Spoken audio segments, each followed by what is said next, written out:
Breaking news अवां सां share कंदासीं। घोटकी मां क़ौमी शाहराह ते ट्रालर ऐं मोटरसाइकिल में टकर थियो आहे, जिते औरत फौत थी आहे। 2 ॼणा ज़ख़्मी थिया आहिनि।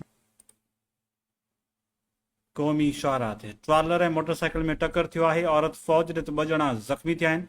शेल्टन बाईपास वटां मोटरसाइकिल ऐं ट्रालर में टकर थियो। पुलिस जो मौक़िफ़ साम्हूं आयो आहे। ॿुधाए पियो वञे त हादसे में बसमात अल्लाह रखी फौज, जिते संदसि मुड़ुसु अकबर चाचड़ ज़ख़्मी थिया आहिनि।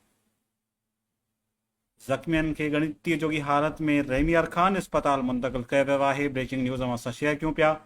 क़ौमी शाहराह ते ट्रालर ऐं मोटरसाइकिल में टकर थियो आहे, औरत फौत, 2 ॼणा ज़ख़्मी ॿुधाए पिया वञनि। शेल्टन बाईपास वटां इहो हादसो पेश आयो आहे। नतीजे में बसमात अल्लाह रखी फौत थी आहे, जॾहिं संदसि मुड़ुसु अकबर चाचड़ ज़ख़्मी थियो आहे, जंहिंखे रहीमियार ख़ान अस्पताल मुंतक़िल कयो वियो आहे।